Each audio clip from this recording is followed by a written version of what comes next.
देवी और सज्जनों, आज का दिन उज्जैन वासियों के लिए भी बेहद विशेष है, क्योंकि उज्जैन में देश की पहली स्वच्छ एवं स्वस्थ फूड स्ट्रीट लोकार्पित की गई।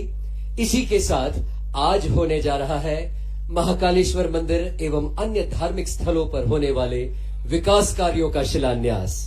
मैं बहुत विनम्रता पूर्वक आग्रह करूंगा माननीय मुख्यमंत्री डॉक्टर मोहन यादव जी एवं माननीय केंद्रीय मंत्री जी से कि रिमोट का बटन दबाकर आप उज्जैन में होने वाले विकास कार्यों का शिलान्यास करें। हरसिद्धि चौराहे से महाराजवाड़ा तक विकास कार्य होगा। साथ ही महाकालेश्वर मंदिर, नंदी हॉल, अभिषेक स्थल, पालकी हॉल का सौंदर्यीकरण, काल भैरव मंदिर पर क्राउड मैनेजमेंट और हरि फाटक पुल पर आकर्षक प्रकाश व्यवस्था का कार्य। बहुत बहुत धन्यवाद माननीय मुख्यमंत्री जी। उज्जैन में मेरा जवाबदारी दोहरी हो जाती है। उज्जैन का मैं विधायक भी हूं और उज्जैन से साथ साथ प्रदेश की जवाबदारी भी आपके माध्यम से मिली है। इस नाते से मैं आपका आभार भी मानता हूं और उम्मीद करता हूं कि स्वास्थ्य सेवाओं को लेकर के आपका लगातार समर्थन हमको मिलता रहेगा। और आज ही के अवसर पर लगभग 227 करोड़ के कई सारे निर्माण कार्य, लोकार्पण, भूमि पूजन का भी आज हमने इसी कार्यक्रम के माध्यम से दोनों कार्यक्रम किए। एक बार करतल ध्वनि से पूरे कार्यक्रमों का कि विकास का कारवां लगातार चलता रहेगा, विकास के मामले में कोई कॉम्प्रोमाइज नहीं होगा। इसी प्रकार के लगातार कार्यक्रम चलते रहे।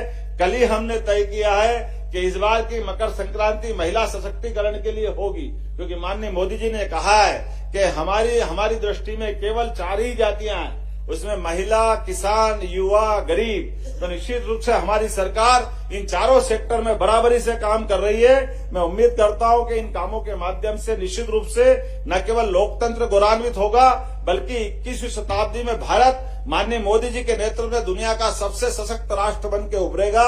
और आप ये देखिएगा कि दुनिया में जब किसी का भी कोई बड़ा व्यक्तित्व निखर के आया है, जिसको दुनिया एक तरह से अमरता की श्रेणी में लाती या महानतम श्रेणी में खड़ा करते हैं, उसका कभी न कभी उज्जैन से संबंध आया ही होगा। उज्जैन से संबंध आए बिना व्यक्ति का विराट व्यक्तित्व नहीं होता है। यह गौरवशाली महत्व भी उज्जैन का है। हजारों साल से, लाखों साल से प्रभु राम का 17 लाख साल का अयोध्या का घटनाक्रम हमने देखा है। प्रभु राम उज्जैन में अपने पिता के श्राद्ध करने के लिए उज्जैन आए। काकभूषणी के माध्यम से रामायण जी की पूरी रचना की महत्ता उज्जैन से जुड़ी हुई। और ये नहीं, 5000 साल पहले भगवान कृष्ण का भी उज्जैन में ही शिक्षा दीक्षा हुई। 64 कला, 14 विद्या, आचार्य सांदीपनि का आश्रम, उनकी एक ससुराल उज्जैन, राजा सूरसेन यादव की लड़की मित्रविंदा से। ऐसे कई कारणों से 2500 साल पहले हमको मालूम है, जब अपना एक अलग दौर से देश गुजर रहा था, बौद्धों की एक नई ताकत का उदय हो रहा था, महात्मा बुद्ध के काल में भी उज्जैन का विशेष महत्व रहा है।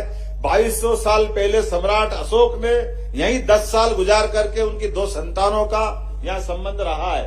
यहीं से संघमित्रा और महेंद्र लंका में जाकर के बौद्ध धर्म के प्रसार के लिए गए। 2000 साल पहले सम्राट विक्रमादित्य, 3 भाइयों की जोड़ी है, हम सब जानते हैं, भगवान राम और लक्ष्मण, भगवान कृष्ण और बलराम। और तीसरे भाइयों की जोड़ी है हमारे उज्जैन से जिसका संबंध आता है, सम्राट विक्रमादित्य और भर्तरी। ये तीसरी जोड़ी उज्जैन की, ये गौरव भी उज्जैन को मिला है। और मैं आज के इस अवसर पर बहुत सारी बात कर सकता राजा भोज के जीवन काल में, जिनने एक राजा होते हुए भी कितने प्रकार की विशेषता हो सकती किसी के अंदर, जिसकी आयुर्वेद की दक्षता आज भी उनके आयुर्वेद के लिखे हुए भोजपत्रों के प्रमाण आज उनका अलग प्रकार का व्यक्तित्व लाते हैं। शस्त्र, शास्त्र, तमाम प्रकार की चीजों में भोज का जो विराट व्यक्तित्व था, राजा भोज की राजधानी भी उज्जैन रहा है। और